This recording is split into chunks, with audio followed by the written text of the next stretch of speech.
Assalamualaikum warahmatullahi wabarakatuh. Waalaikumsalam warahmatullahi wabarakatuh. Bismillahi walhamdulillah. Wassalatu wassalamu ala sayyidina Rasulillah wa ala alihi wa sahbihi wa mawalah. La hawla wa la quwwata illa billah, amma ba'du. Saudara-saudara kaum muslimin yang berbahagia, di dalam kehidupan ini kita senantiasa mengambil iktibar, contoh dan teladan dari orang-orang sebelum kita.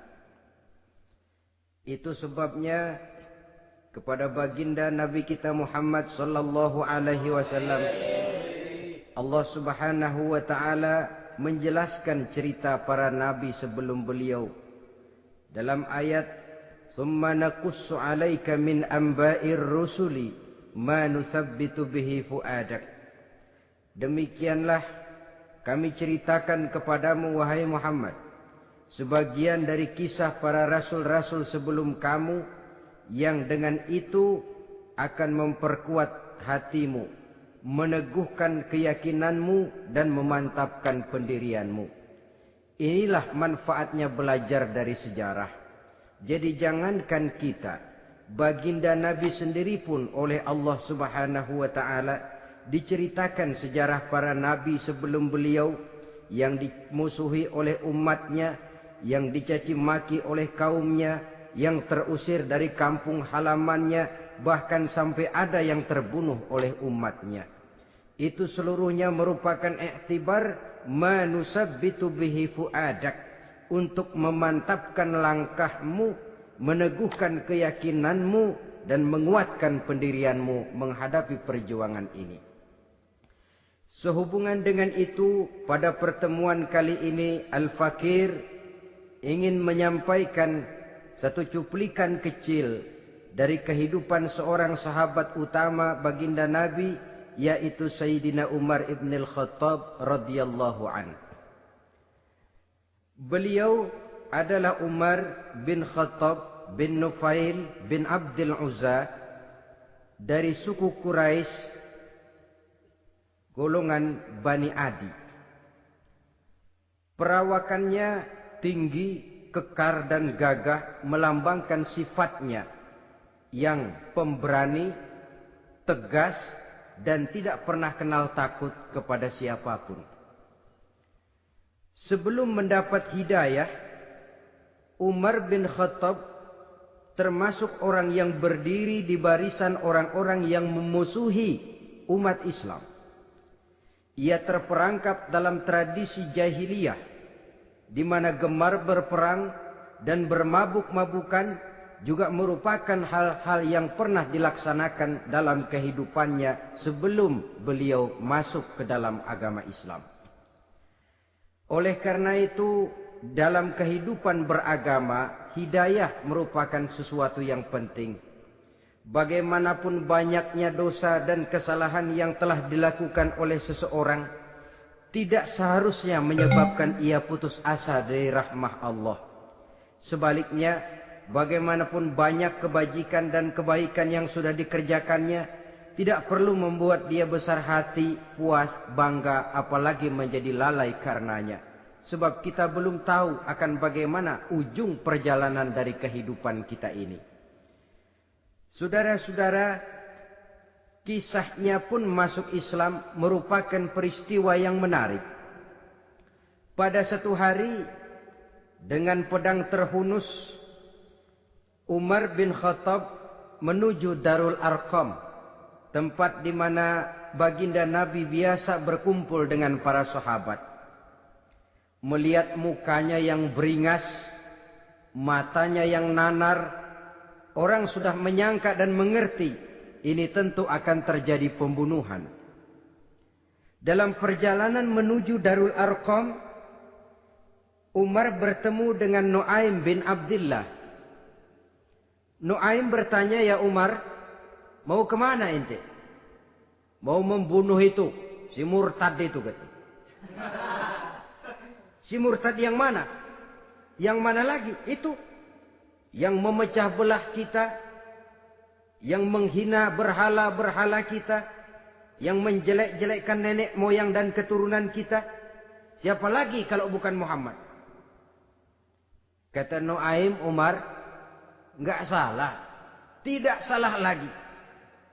"Salah Umar." "Salah kenapa? Apa kamu enggak malu? Kamu mau pergi membunuh Muhammad, sementara adikmu sendiri Fatimah, dia sudah termasuk salah seorang pengikut Muhammad." Mendengar ini, muka yang memang tadinya sudah marah dan merah, tambah jadi kelabu. Bukan main mangkelnya Umar bin Khattab. Orang lain dia musuhi, orang lain dia kejar-kejar. Ini malah adiknya sendiri menjadi pengikut dari baginda Nabi. Tidak jadi menuju Darul Arqam, dia berangkat ke rumah adiknya Fatimah. Adapun di rumah Fatimah sedang berkumpul Fatimah, suaminya Sa'id bin Zaid, dan seorang sahabat Habbab ibnul Arad. Mereka sedang membaca Quran. Waktu itu Quran belum lagi dijilid macam sekarang, jadi masih merupakan suhuf atau lembaran-lembaran tercecer saja. Ketuk pintu. Ya tentu tidak assalamualaikum karena dia belum Islam. Tok, tok, tok. "Siapa di luar?" "Umar." Mendengar suaranya saja, ini sahabat yang namanya Habbab ibnul Arad sudah lari ke belakang pintu. Sambil komat kamit baca doa mohon diselamatkan oleh Allah. Adapun Fatimah yang sedang memegang suhuf, lembaran tulisan Quran itu, menyembunyikan suhuf itu di belakang bajunya. Umar masuk. "Fatimah." "Saya bang." "Apa benar berita yang saya dengar?" "Berita apa itu bang?" "Bahwa kau sudah masuk Islam."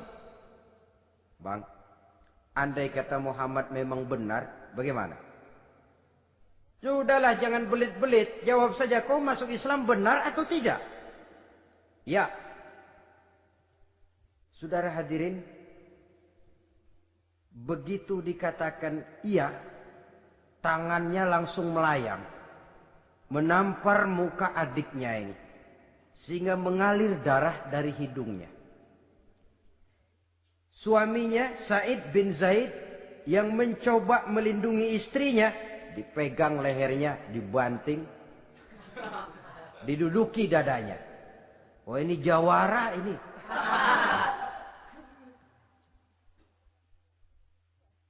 Namun pada saat sedemikian, suara kebenaran terpantul dari mulut Fatimah, adik dari Umar bin Khattab ini. "Umar, apakah engkau memukul orang yang bersaksi bahwa tidak ada Tuhan melainkan Allah dan Muhammad Rasulullah? Apakah engkau menganiaya seseorang yang terpanggil untuk mengikuti kebenaran? Manusia macam apa engkau, Umar?"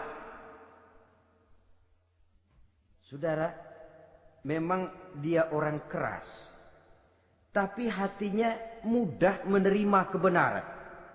Sehingga mendengar kalimat adiknya ini tercenung dia sejenak. Melongo, bengong kata anak sekarang. Ini kalau tidak karena keyakinan yang mantap, tidak mungkin orang ini, anak adik saya ini bicara macam begini. "Umar, mengapa engkau memukul orang yang bersaksi bahwa tidak ada Tuhan melainkan Allah dan Muhammad Rasulullah? Mengapa engkau pukul orang yang mengikuti kebenaran menerima hidayah dari Allah? Begitu yakin dan mantapnya walaupun di tengah satu hal yang sangat menakutkan. Siapa yang tidak takut orang Quraisy berhadapan dengan Umar bin Khattab yang dikenal sebagai singa padang pasir pada waktu itu. Malahan dia termasuk salah seorang jagoan di tradisi masyarakat jahiliyah itu. Ada satu pasar yang namanya pasar Ukaz. Tiap tahun di pasar itu diadakan pesta. Pertama pertandingan syair. Jadi penyair waktu itu jadi kebanggaan. Syair-syair yang menang itu digantung di dinding Ka'bah. Jadi setiap suku akan bangga kalau mempunyai ahli syair yang hebat.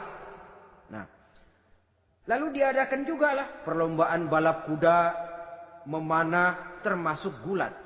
Lah Umar ini tiap kali pertarungan mesti menang. Belum pernah ada yang berhasil mengalahkan dia. Jawara. Saudara-saudara, mendengar adiknya begitu mantap hatinya. Apalagi ketika adiknya berkata begitu, suhuf lembaran yang disembunyikan di belakang bajunya tersembul. Apa yang kau sembunyikan di balik bajumu itu? Suhuf. Apa suhuf itu? Lembaran Al-Quran. Coba saya lihat. Enggak boleh. Kenapa? Kamu kotor. Orang kotor tidak boleh megang Quran. Saya mau lihat. Enggak boleh. Kalau kamu mau lihat, mandi dulu. Diturutinya permintaan adiknya itu. Lalu diambilnya suhuf tadi. Dia baca. Kebetulan ayat yang dibacanya ayat pertama dari surah Toha yang berlanjut dengan ayat 14 pada surah yang sama. Dia baca, Bismillahirrahmanirrahim. Toha, ma anzalna ilaikal Qur'ana litashqa illa tazkiratan liman yakhsha. Toha, tidaklah aku turunkan Al-Quran ini untuk bikin sukar manusia, melainkan merupakan pengingat bagi orang-orang yang takut kepada Allah. Lalu pada ayat ke-14, Innani anallahu la ilaha illa ana fa'budni. Sesungguhnya akulah Allah, tidak ada Tuhan melainkan aku, maka hendaknya hanya kepadakulah kamu menyembah. Wa aqimis salata li dzikri, dirikanlah salat untuk mengingat aku. Inna sa'ata atiyatun akadu ukhfiha litujza kullu nafsin ma tas'a. Sesungguhnya kiamat itu pasti akan datang, yang sengaja waktunya kami tidak beritahukan kepada kamu semua, untuk kami balas segala setiap orang tentang apa saja yang telah mereka lakukan dalam kehidupan di dunia ini. Setelah membaca ayat ini, gemetar tangannya. Ini sih nggak main-main ini. Ini belum pernah saya baca ajaran semacam ini. Tidak patut orang yang mempunyai kitab suci semacam ini dimusuhi. Ini sesuatu yang benar, tergetar jiwanya. Hei, Fatimah, Muhammad di mana Muhammad? Saya tidak akan memberitahu kepada kamu. Di mana? Saya tidak akan memberitahu. Lebih baik kau bunuh saya kalau memang maksudmu mau mencelakakan Muhammad. Sama sekali saya tidak akan mencelakakan dia, Fatimah. Kasih tahu saja, di mana dia? Darul Arqam. Bergegas dia menuju Darul Arqam. Di dalam Nabi memang sedang kumpul dengan para sahabat. Termasuk ada Sayyidina Hamzah yang juga terkenal jawara juga. Ketuk pintu. Ketuk pintu. Siapa di luar? Umar. Di dalam ini geger sebagian sahabat. Umar datang ini pasti bencana. Umar datang, wah, kalau istilah kampung, kerok dan urusan.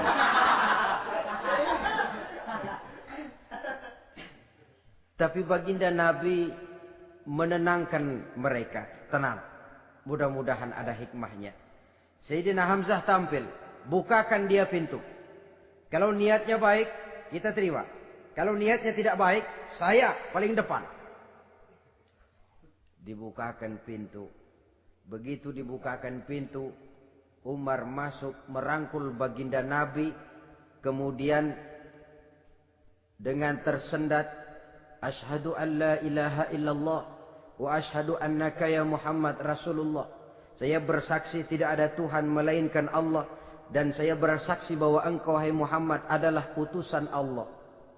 Sahabat takbir semua, Allahu Akbar, Allahu Akbar. Kegembiraan meliputi suasana ketika itu. Kenapa? Karena sebelumnya dikala Umar belum masuk Islam, dia merupakan ganjalan yang paling dikhawatirkan oleh umat Islam. Setelah dia masuk Islam, jelas merupakan satu keuntungan yang sangat besar. Dan dia tertarik kepada Islam bukan karena bujuk rayu orang, tidak karena diberikan harta, tidak karena diiming-iming oleh kedudukan tinggi, tapi karena kebenaran, hidayah menembus hatinya melalui wasilah ayat dalam surah Thaha yang dibacanya melalui suhuf yang dipegang oleh adiknya tadi. Sejak saat itu berubah 180 derajat Umar bin Khattab radhiyallahu anhu. Tetapi tetap dengan sifatnya keras, tegas, dan tidak pernah kenal takut kepada siapapun. Cuma kalau sebelum Islam dia kerasnya kepada Islam, setelah dia masuk Islam muter arah. Kepada siapapun yang memusuhi Islam dia bersikap keras, tegas, dan tidak pernah kenal takut. Bahkan setelah beliau masuk Islam, satu hari ketika di Darul Arqam kumpul-kumpul, waktu itu Nabi belum berdakwah secara terbuka karena pengikut masih sedikit. Sayyidina Umar usul, ya Rasul, ada apa Umar? Alasna alal haq fi mamatina wa mahyana. Ya Rasul, bukankah kita ini berdiri di atas sesuatu yang benar? Bukankah mati kita, hidup kita untuk melaksanakan sesuatu yang benar? Bala ya Umar, betul Umar. Wallazi nafsi biyadih, innakum la'alal haq in muttum wa in huyitum. Demi Allah Umar, kata Nabi, sesungguhnya kamu dan kita semua berdiri di atas kebenaran, hidup ataupun mati. Setelah mendapat jawaban begini, Umar masuk kepada tujuan pembicaraannya. Izan ya Rasul, fa fimal ikhtifa. Kalau memang begitu ya Rasul, kalau memang kita yakin kita berdiri di atas kebenaran, kita hidup karena kebenaran, kita mati pun memperjuangkan kebenaran, fa fimal ikhtifa. Kenapa mesti ngumpet-ngumpet? Kenapa harus sembunyi-sembunyi? Wallazi ba'asaka bil haqq, demi Allah ya Rasul, la takhrujanna wa la nakhrujanna ma'ak. Tuhan harus keluar menyampaikan Islam ini secara terbuka, dan kami akan mendampingi Tuhan dengan segenap jiwa dan raga. Sekali masuk Islam gak tanggung-tanggung. Yang kayak begini ini yang kita perlukan sekarang ini. Begitu masuk Islam gak tanggung seluruhnya, jiwa dan raganya masuk Islam. Beliau yang pertama kali mengajukan ide, kenapa harus dakwah sembunyi ya Rasul? Wong kita berdiri di atas kebenaran, memperjuangkan sesuatu yang hak. Kalau kita mati, kita pun mati membela kebenaran. Kenapa mesti fafimal ikhtifa? Kenapa harus sembunyi-sembunyi? Mulai sekarang mari keluar ya Rasul, saya akan dampingi Tuhan, nyawa taruhannya. Saudara hadirin yang saya hormati, selalu dia tempat-tempat yang pernah dia melaksanakan maksiat sebelum dia Islam, selalu dia kunjungi sampai dia berkata, tidak ada tempat yang pernah saya melakukan kesalahan sebelum saya Islam yang harus saya tutupi dengan kebajikan setelah saya Islam sekarang ini. Bahkan ada satu riwayat menjelaskan beliau itu yang tinggi badannya, kekar perawakannya, gemetar orang ngadepin dia. Tapi beliau sendiri sangat mudah gemetar kalau sudah mendengar ayat-ayat Allah. Sehingga ada satu riwayat menjelaskan Sayyidina Umar itu setelah masuk Islam, kalau sholat kadang-kadang bila menoleh ke kanan beliau senyum, bila menoleh ke kiri beliau menangis berurai air mata. Ada orang bertanya, ya Umar, kenapa menengok ke kanan kau senyum, ke kiri kau menangis? Itulah kalau saya ingat jahilnya saya sebelum Islam. Adapun bila saya menoleh ke arah sebelah kanan, saya tersenyum. Teringat betapa dulu saya membuat berhala dari korma. Saya tumpuk-tumpuk, saya susun begitu.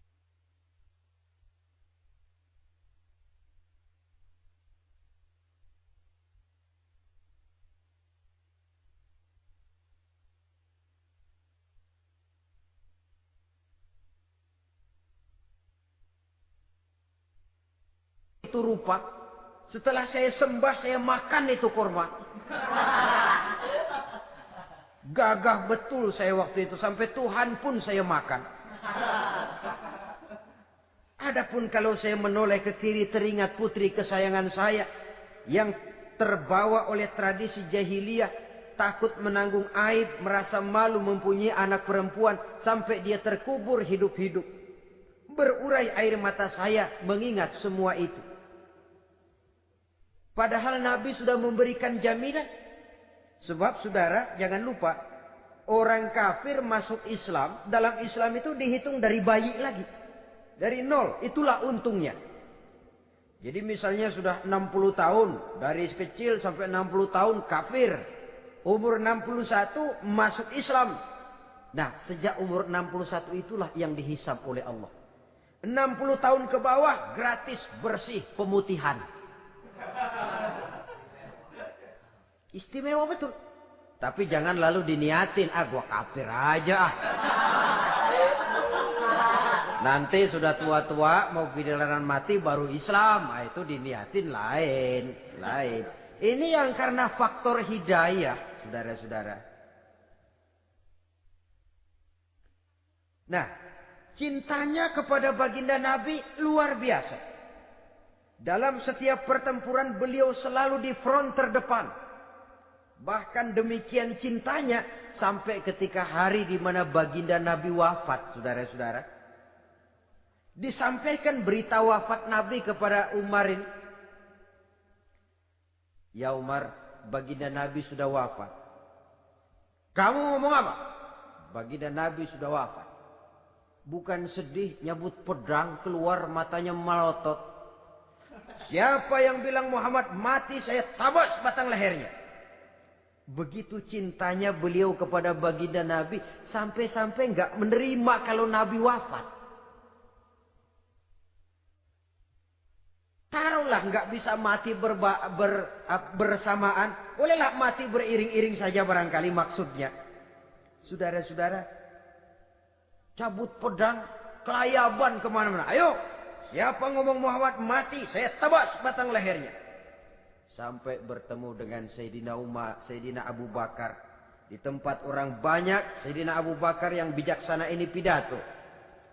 Ayuhan nas, man kana ya'budu Muhammadan, fa inna Muhammadan qad mata. Wa man kana ya'budu Allah, fa inna Allah hayyun la yamut. Wahai manusia, barang siapa yang menyembah Muhammad, maka Muhammad sudah mati. Tetapi barang siapa yang menyembah Allah, Allah akan hidup selamanya dan tidak akan pernah mati. Mendengar pidato ini, Sayyidina Umar sadar bahwa sebenarnya yang tidak bisa mati itu cuma Allah. Bagaimanapun agungnya baginda Nabi, besarnya baginda Nabi, tinggi akhlak budi pekertinya Nabi, cintanya beliau kepada Nabi, toh Nabi manusia. Dan manusia harus mati. Kemudian dibacakan surah Ali Imran ayat 144. Wa ma Muhammadun illa rasul qad khalat min qablihi rusul afa immata aw qutilan qalabtum ala aqabikum. Muhammad tidak lain daripada manusia, telah datang kepadanya rasul. Apakah jika ia mati engkau kembali menjadi murtad atau mundur ke belakang? Mendengar ayat ini dibacakan, Sayyidina Umar sadar, berurai air matanya, menangis dalam kesedihannya.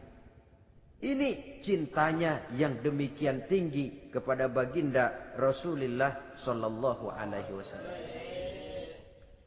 Begitulah seluruh kesalahan yang dia lakukan pada saat sebelum dia masuk Islam, berusaha dia tutupi dan dia tebus dengan segala kebaikan pengabdian, perbuatan soleh setelah dia masuk Islam. Sehingga diajarkan oleh baginda Nabi, ittaqillaha haitsu ma kunta wa atbi'i sayyi'atal hasanata tamhuha wa khaliqin nasa bi khuluqin hasanin. Bertakwalah kamu kepada Allah, kata Nabi, dimanapun saja kamu berada. Jadi takwa tidak kenal tempat. Dimanapun saja kamu berada, bertakwalah kepada Allah. Di rumah takwa, di pasar takwa, di kantor takwa, di tengah orang banyak takwa, pada waktu sendirian takwa. Ittaqillaha haitsu ma kunta. Bertakwalah kau kepada Allah dimanapun saja kamu berada. Jangan takwa pakai tempat. Di masjid takwa, di kantor nyolong. Itu tidak haitsu ma kunta. Yang diajarkan oleh Nabi, dimanapun kamu berada, bertakwalah kepada Allah. Wa atbi'i sayyi'atal hasanah tamhuha. Dan iringi perbuatanmu yang salah dengan kebaikan. Jadi kalau satu saat terselip kita berbuat salah, cepat iringi dengan kebaikan. Tamhuha, dengan harapan kebaikan yang kita kerjakan akan menutupi dosa yang terselip kita lakukan. Ngomongin orang, astagfirullahalazim, banyak istighfar. Istighfarnya mudah-mudahan bisa nutupin dosa karena ngomongin orang. Tapi jangan lalu tambah sulap. Ngomongin orang istighfar, terus ngomongin lagi istighfar lagi. Itu tentu tidak bisa dengan cara begitu. Barangkali terselip pernah mengambil harta orang tanpa alasan yang hak, imbangi dengan rajin sedekah misalnya. Barangkali pernah menyakiti hati orang, imbangi dengan perbuatan yang bisa menyenangkan hati orang lain. Itu namanya mengiringi perbuatan yang bersifat salah dengan kebajikan. Ini yang dilakukan oleh Sayyidina Umar. Setiap pelosok hampir dia datangi. Tempat-tempat di mana dia pernah melakukan kesalahan sebelum Islam, di sana dia tegakkan kebajikan dan kebaikan. Kegagahannya, keperkasaannya, keberaniannya sepenuhnya bulat-bulat sudah diwakafkan untuk kepentingan Islam. Saudara hadirin yang saya hormati, diperlukan orang-orang yang punya keberanian macam Sayyidina Umar. Berani karena panggilan hidayah, bukan berani babi. Babi berani juga babi, cuman nyeruduk. Artinya berani yang tanpa pertimbangan. Berani yang tanpa pertimbangan pada akhirnya akan menyulitkan kita sendiri. Beliau gagah, beliau berani, beliau punya kekuatan, beliau punya wewenang. Dan itu dimanfaatkannya untuk menjadi backing baginda Nabi kita Muhammad sallallahu alaihi wasallam. La takhrujanna wa la nakhrujanna ma'ak ya Rasul. Ya Rasul, keluar, sampaikan dakwah secara terbuka. Saya akan mendampingi Tuhan. Jika ada yang ganggu Tuhan, saya paling depan. Backing yang mendampingi Rasul untuk menyampaikan risalah Islamiyah ini. Saudara hadirin yang saya hormati, wa khaliqin nasa bi khuluqin hasanin, kata Nabi. Dan pergaulilah manusia dengan akhlak yang baik. Karena dengan ini kau bisa mengambil hati orang. Dalam hadis lain katakan, innakum la tas'una an-nasa bi amwalikum walakin yas'uhum minkum bastul wajhi wa husnul khuluq. Kamu tidak akan bisa menyenangkan orang banyak dengan hartamu, tapi kamu bisa ambil hati mereka dengan budi pekerti yang luhur dan muka yang manis. Dengan harta belum tentu kita bisa menyenangkan semua orang. Tapi budi pekerti yang luhur, muka yang manis, itu yang akan bisa membuat kau menyenangkan orang banyak.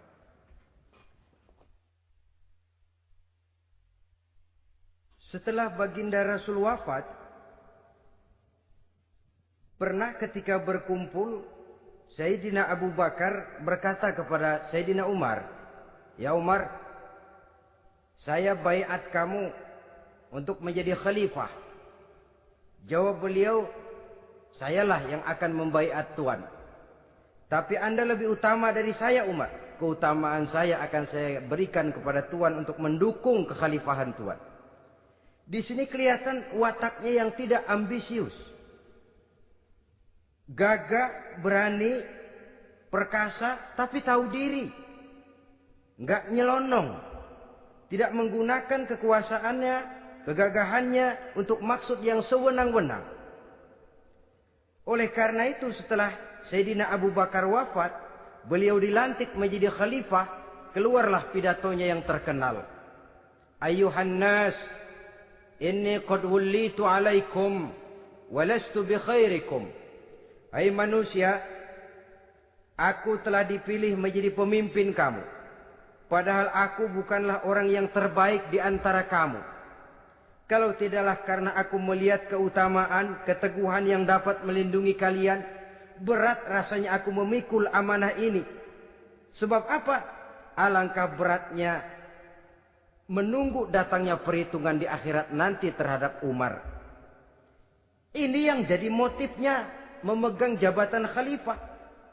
Sungguh berat bagi Umar menunggu datangnya saat perhitungan. Sehingga seolah-olah kalau bisalah jadi Umar bin Khattab saja, jangan jadi khalifah kalau bisa. Tapi moya umat sudah kadang memilih. Sehingga benar kalau dalam satu hadis Nabi pernah mengajarkan jangan memberikan satu jabatan kepada orang yang memintanya. Sebab orang kalau sudah minta jabatan, apalagi pakai jilat-jilat, pakai upeti-upeti, tentu ada tendensinya. Ada batu di balik udang. Kalau udang di balik batu kan mungkin nggak kelihatan, tapi kalau batu di balik udang kelihatan betul itu. Ada maunya, ambisinya. Jangan memberikan satu jabatan kepada orang yang memintanya. Seakan di batinnya Sayyidina Umar menyesali. Kenapa Umar nggak jadi Umar saja, kok mau jadi khalifah gitu. Alangkah berat perhitungan buat saya di akhirat nanti.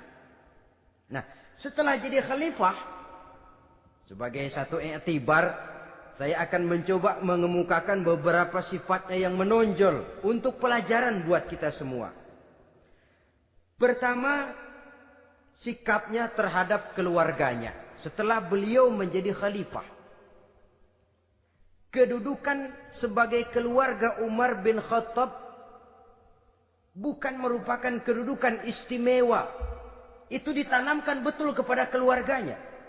Jangan karena bapakmu khalifah, lalu mentang-mentang anak khalifah kau merasa dapat fasilitas, merasa bisa berbuat semau-maumu, kau harus punya tanggung jawab dan beban moral, memberikan contoh yang lebih baik kepada rakyat. Ini yang ditekankan kepada keluarganya. Kalau beliau mau mengeluarkan undang-undang, undang-undang itu lebih dahulu dibicarakan di tengah keluarganya, kumpul anak-anaknya, ini akan ada undang-undang begini. Siapa di antara kalian mau mentaati, persilakan, yang tidak pun persilakan. Tapi saya ingatkan, kalau ada dari keluarga Umar yang melanggar peraturan yang saya keluarkan ini, saya akan menghukumnya 2 kali lipat karena dia keluarga saya. Menghukumnya 2 kali lipat karena dia keluarga saya. Jadi bukan mentang-mentang anak babe, lalu kebal hukum. Tidak. Siapa yang di antara kalian melanggar peraturan ini, akan aku kenakan hukuman 2 kali lipat karena dia keluargaku.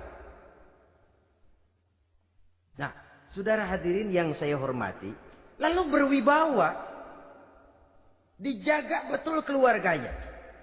Suatu hari beliau datang ke rumah putranya Abdullah bin Umar. Ketika masuk dilihatnya Abdullah bin Umar sedang makan daging. Makan daging. Merah muka Umar. Mentang-mentang anak khalifah ya. Mentang-mentang anak Amirul Mukminin ya kamu makan daging. Lihat tuh rakyat kita masih banyak yang kelaparan makan daging, makan roti keras. Padahal itu halal. Sesuatu yang diperoleh dengan usahanya sendiri. Tetapi begitu hati-hatinya Umar untuk menjaga pandangan orang. Keluarga khalifah merupakan beban moral sebab akan dijadikan contoh oleh rakyatnya. Mentang-mentang anak khalifah ya makan daging. Lihat tuh rakyat, roti keras digarotin. Lain saat beliau pergi ke satu pasar. Di situ dilihat ada sapi gemuk-gemuk. Tempat lain sapinya kurus-kurus. Tanya, ini yang gemuk-gemuk sapi siapa? Sapi Abdullah bin Umar. Sapi anaknya. Panggil Abdullah bin Umar, suruh sini. Datang anaknya. Abdullah bin Umar, bagaimana ceritanya sampai ini? Begini, Bapak. Dahulu itu dengan uang saya beli sapi kurus-kurus.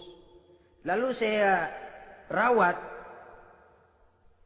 Saya berikan upah orang untuk merawat sapi-sapi itu. Sampai sekarang dia menjadi gemuk.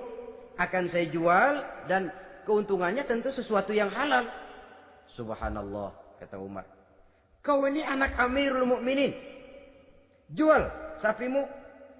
Ambil modalnya, untungnya, masukkan baitul mal untuk urus kepentingan orang Islam.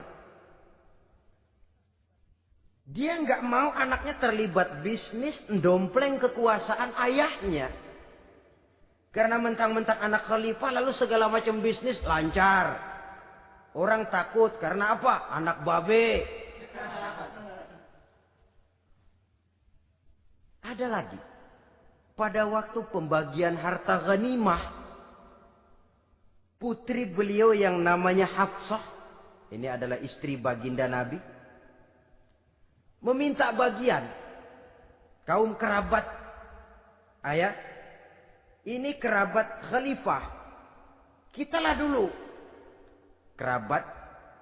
Kalau kau kerabatku, maka jatahmu nanti dari ayahmu.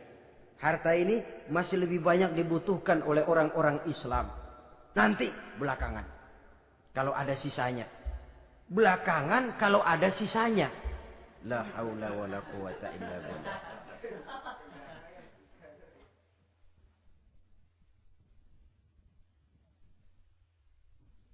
Saudara hadirin, itu terhadap keluarganya. Kemudian apa sifat-sifat yang menonjol dari kepemimpinannya? Pertama, kesederhanaannya.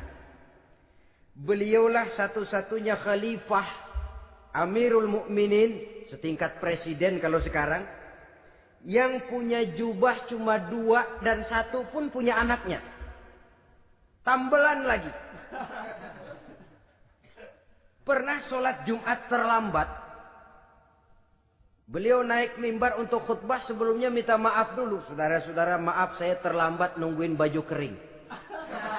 Seorang khalifah nungguin baju kering. Sederhana dalam kehidupannya. Mari kita ambil satu cerita lagi. Pada waktu beliau jadi khalifah, yang diangkat jadi gubernur di Mesir adalah Amr bin As. Amr bin As hidupnya lebih mirip kaisar. Istananya besar, pakaiannya bagus-bagus. Nah, yang paling mengganggu pikiran Amr bin As, di sebelah istananya ini ada gubuk reot, kepunyaan orang Yahudi lagi. Ah, ini nggak pantas bener, masa di samping istana gubernur ada gubuk reot. Orang Yahudi lagi yang punya. Ini mesti, udah, bikin saja rencana, panggil dinas tata kota, bikin planning. Di sini mau dibangun masjid, proyek negara. Bikin gambarnya, susun anggarannya, tender. Saudara-saudara, si Yahudi yang punya gubuk reot dipanggil. Yahudi, ada apa, Pak? Kamu tahu nggak? Enggak. Iya, memang belum saya kasih tahu.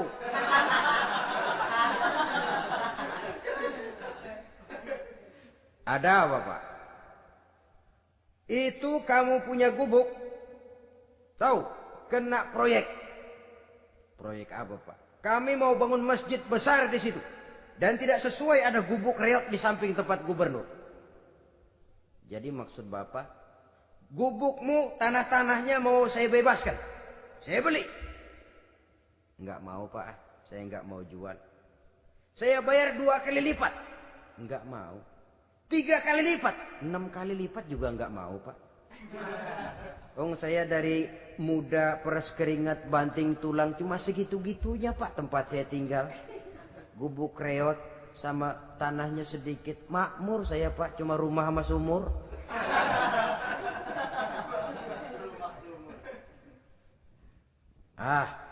Ini Yahudi kelewatan juga. Akhirnya turun perintah. Sudah, kalau dia nggak mau dibebaskan, gusur saja. Tarik, ambil bulldozer. Digusur. Yahudi ini berurai air matanya. Aduh, begini. Jadi rakyat kecil. Udah jatuh ketiban ember lagi. Tapi pikir-pikir Amr bin As kan bukan yang paling atas. Dia kan cuma pejabat, masih ada atasannya lagi. Lapor lapor. Yahudi ini berangkat ke Madinah. Bayangkan dari Mesir ke Madinah. Jalan. Di sepanjang jalan dia berpikir. Pikir membanding-banding. Kalau gubernurnya saja istananya begitu mewah, apalagi khalifahnya. Kalau gubernurnya galak main gusur, apalagi khalifahnya. Dan saya bukan orang Islam, apa dia lemin ngadu? Apa dapat tanggapan? Berangkat dia sambil harap-harap cemas. Sampai di pintu kota Madinah.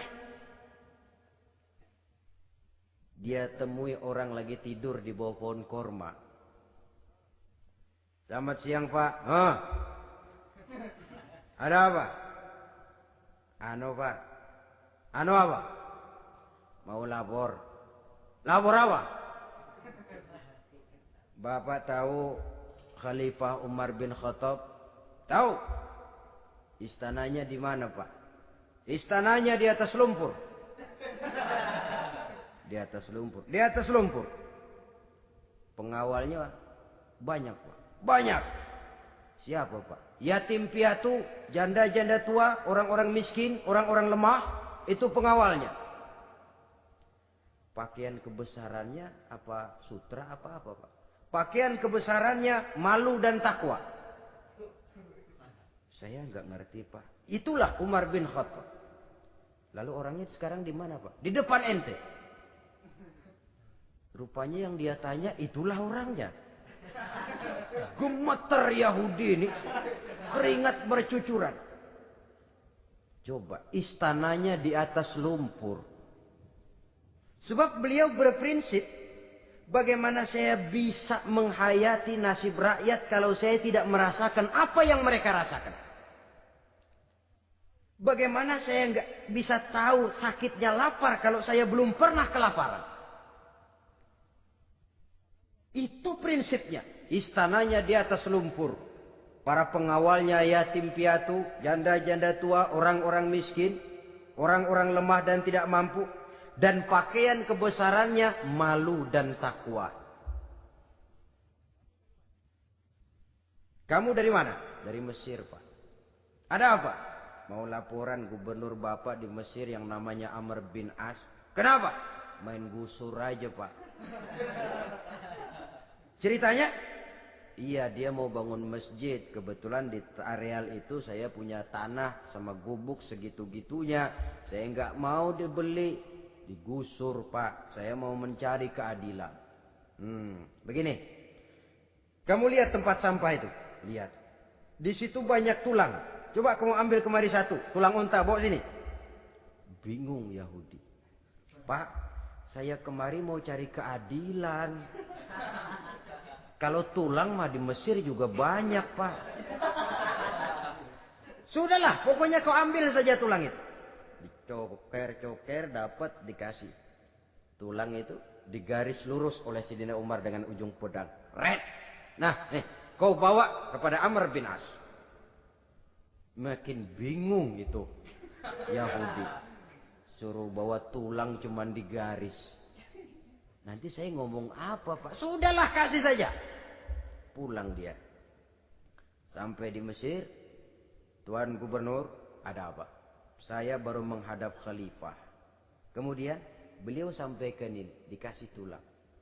Amr bin As ngelihat tulang ada goresan lurus dengan ujung pedang, gemetar, badannya keluar keringat dingin, panggil kepala proyek, "Hei, proyek batal, masjid nggak jadi didiriin, itu gubuk Yahudi diriin lagi. Ini Yahudi makin bengong, ini gubernur dapat tulang doang segitu takutnya.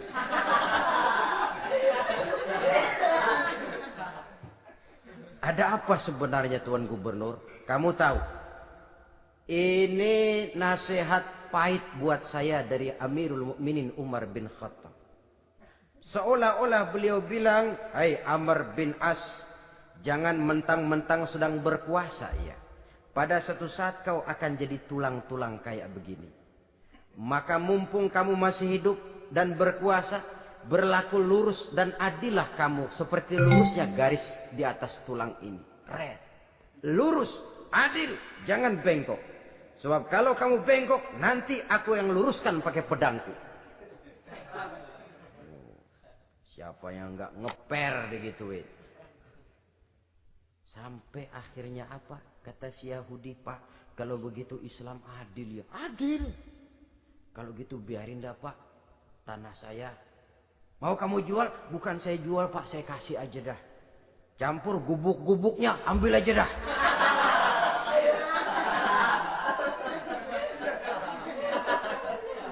Masuk Islam si Yahudi ini oleh karena keadilan dari Umar bin Khattab. Begitulah kesederhanaan hidupnya. Sampai saudara, yang ironi betul, pernah Utsman bin Affan, Ali bin Abi Thalib, Thalhah dan Zubair kumpul mendengar berita bahwa Sayyidina Umar ini punya hutang. Bayangkan, seorang khalifah untuk melangsungkan hidupnya sampai punya hutang. Padahal Baitul Mal di bawah kekuasaannya. Berunding Utsman, Ali, Thalhah, Zubair. Kalau kita langsung ngomong sama Umar nggak enak dong, dia nggak bakalan terima. Lewat putrinya aja, Hafsah. Baik. Hafsah ngomong sama Umar, "Abah, kenapa? Bagaimana kalau honor Abah ditambah, ditingkatkan supaya hutang bisa ketutup?" "Hafsah, saya Abah." "Siapa yang nyuruh kamu ngomong begitu?" "Enggak ada." "Ada. Saya tahu ada ini. Kalau enggak ada kamu enggak mungkin ngomong begitu. Tapi orangnya kalau saya tuntut mereka mungkin enggak mau. Sekarang saya mau tanya Hafsah, kau kan istri Rasul, betul? Nah, saya mau tanya, suamimu makanannya apa? Daging? Bukan. Roti. Tempat tidurnya kasur empuk? Bukan. Kain kasar yang kalau musim panas kami bentangkan, kalau musim dingin separuh buat tidur, separuh buat selimut. Pakaian yang dibelikan untukmu berapa banyaknya? Cuma 2. Nah, itu guru saya. Orang yang paling saya cintai. Dan itu yang saya ikuti. Bahkan setelah beliau wafat, Sayyidina Umar ini, hutangnya ditanggungkan kepada anaknya Abdullah bin Umar. Dan itu pun dilunasi dengan menjual rumahnya. Sehingga rumahnya itu disebut Darul Qadha, rumah bayar hutang. Begitu kesederhanaannya. Jadi nggak pakai aji mumpung jadi khalifah lalu kayak ikan gurita, tangan yang mana aja megang.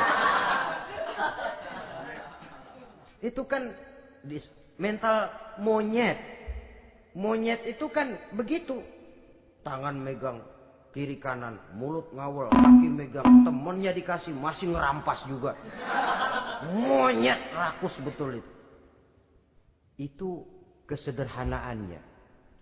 Kenapa kesederhanaan ini timbul? Karena sikap zuhudnya. Zuhud itu tarkud dunia li ajlil akhirah. Orang yang mengambil dunia hanya yang diperlukan dengan lebih mengutamakan kehidupan akhirat. Watak zuhudnya yang sangat menonjol. Dialah pahlawan yang paling berani di medan perang. Dialah imam yang paling khusyuk di masjid. Dan tidak jarang kalau sholat sendiri, begitu membaca ayat yang menceritakan neraka, nangis berurai air matanya. Saudara hadirin ma'asyiral muslimin rahimakumullah. Jadi kesederhanaan dan kezuhudan ini bukan lewat teori disampaikan oleh Umar. Bukan lewat penataran seluruh aparat, tidak. Lewat contoh konkret, inilah saya, contoh sederhana dan zuhud. Bagaimana saya akan bisa merasakan penderitaan rakyat kalau saya sendiri tidak pernah menderita? Bagaimana saya akan tahu sakitnya lapar kalau saya belum pernah kelaparan? Maka tanpa penataran, tanpa upgrading segala macam, berhasil karena prinsip keteladanan. Beliau jadi contoh utama. Dan sumber utamanya tentu tidak lain karena contoh dari baginda Nabi besar Muhammad sallallahu alaihi wasallam. Dua, sederhana. Yang kedua, zuhud. Yang ketiga, sifat yang menonjol dari kekhalifahannya adalah adil. Kalau sudah bicara soal hukum, dia tidak pernah kenal kompromi.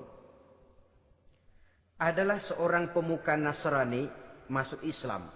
Namanya Jabalah bin Aiham. Ketika dia bikin haji, kain ihramnya keinjak orang Arab yang hitam. Badui. Jengkel.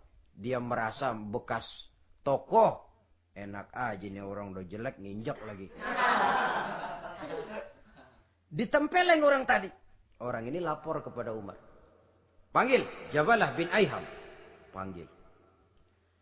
Kau ditampar? Betul Khalifah. Tampar dia. Tampar lagi. Dipukul orang itu. Di depan Sayyidina Umar.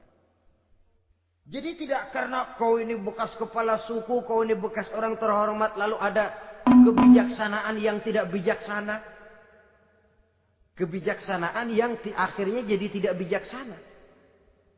Dan itu memang sudah dimulai dengan memblokir keluarganya. Tidak satu keluarganya pun yang boleh mempunyai perasaan bahwa menjadi keluarga khalifah merupakan fasilitas dan keuntungan.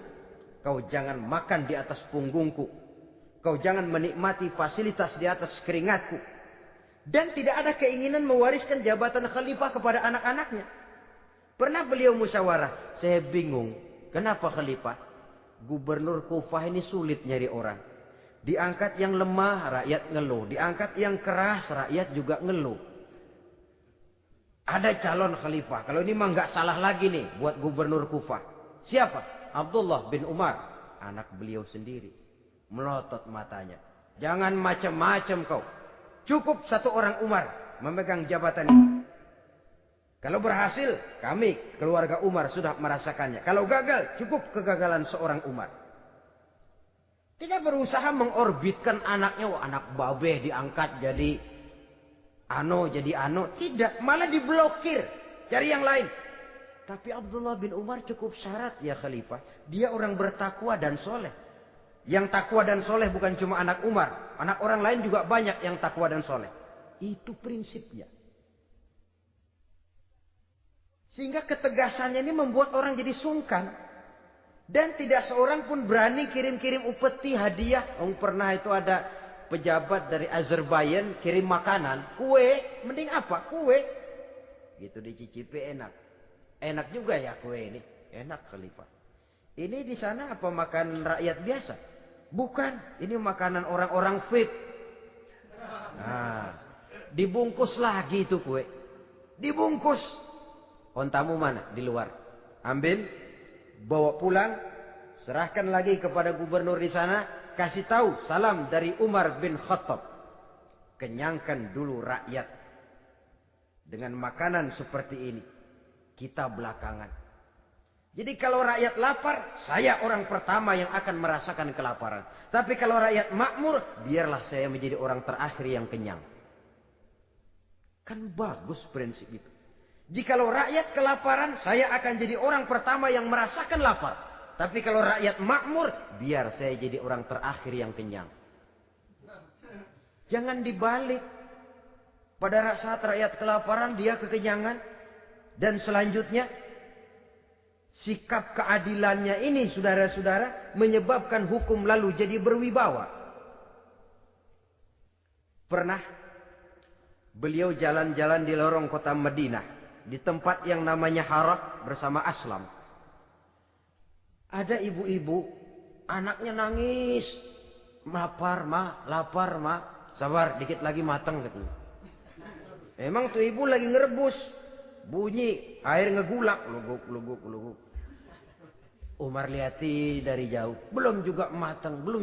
Nih anak dari nangis, lapar, sampai capek nangis, sampai tidur. Anak tidur, Umar samperin, Bu, yang masak apa sih kok nggak bisa matang? Saya nggak masak apa-apa Tuan. Itu pating kerubuk apa? Ketika dibuka ya cuma air saja. Subhanallah, ibu sudah ngebohongi anak ibu sendiri. Habis harus bagaimana Tuan? Saya sudah nggak punya makanan untuk dimasak. Sementara perut nggak kenal kompromi. Jalan satu-satunya ya terpaksa anak saya bohongi. Saya bilang sebentar lagi matang sampai dia tidur sekarang ini. Memangnya Khalifah Umar gimana sih ngurusi rakyatnya? Subhanallah, dia orang zalim. Dia yang memegang urusan kami, tapi dia nggak tahu nasib saya. Anak kelaparan, keluarga terlantar. Oh begitu. Iya, zalim betul Umar bin Khattab itu. Kalau begitu ibu tunggu sebentar. Dia pulang bersama Aslam menuju Baitul Mal. Dia ambil tepung 1 karung, dipikul sendiri. Dipikul sendiri, kata Aslam, ya Khalifah biar saya yang bawa. Jangan. Kenapa Khalifah? Apa kau kira kau sanggup mikul dosa saya di akhirat nanti? Biar saya yang mikul sendiri. Dia bawa ke tempat tuh ibu-ibu. Dia masakin sendiri. Nah Bu, sudah matang, persilakan masak. Makan. Alhamdulillah Tuan. Mudah-mudahan Allah memberkahi Tuan. Tuan lebih baik dari Umar bin Khattab yang zalim itu. Memang sebenarnya Tuan siapa, kata tuh ibu? Saya. Iya. Saya ya Umar bin Khattab yang ibu bilang zalim itu. Gemetar si ibu. Gemetar si ibu. Tapi memang peka dan menghargai kritik orang. Tidak membungkam setiap orang yang nadanya sumbang atau berbeda. Kadang beliau berkata, saya khawatir karena orang terlalu segan dengan saya lalu nggak ada yang berani negur kalau saya salah. Kan begitu biasanya. Karena sudah terlalu segan lalu semuanya orang mau diaminin saja. Asal dibilang nggak benar marah, jengkel. Lalu disingkirin, maunya diiyain, ingge kula nuwun. Oke bos. Beliau bilang saya khawatir kalau tidak ada orang yang mau menegur kesalahan saya jika saya terlanjur nanti. Tahu-tahu muncul orang. Demi Allah, saya akan menegur Tuan dengan pedang saya ini. Cerah mukanya, senyum bibirnya. Alhamdulillah, anak muda, saya memerlukan orang macam kau. Yang berani berkata ya terhadap yang benar dan tidak terhadap yang tidak benar, apa dan bagaimanapun resikonya. Di sini kelihatan sikap beliau menghadapi orang yang berbeda pendapat. Keadilan, keberanian dan ketegasan, cepat menerima kebenaran merupakan serentetan dari sifat-sifat utama beliau sejak masuk Islam sampai menjadi khalifah yang kedua. Bahkan dengan jasa beliau, Islam kemudian tersebar, menembus dinding Jazirah Arabia, memasuki Bizantium dan Persia, sehingga beliau juga dikenal sebagai periode Al-Futuhat Al-Islamiyah. Nah, saudara-saudara, inilah cuplikan kecil dari kehidupan seorang agung dan besar yang memang sangat terbatas kata-kata untuk melukiskan kebesaran itu. Namun yang secuplik ini mudah-mudahan menjadi sumbangan moral dalam rangka kita memperbaiki diri menuju kehidupan yang lebih baik. Terima kasih banyak atas segala perhatian. Mohon maaf atas segala kekurangan.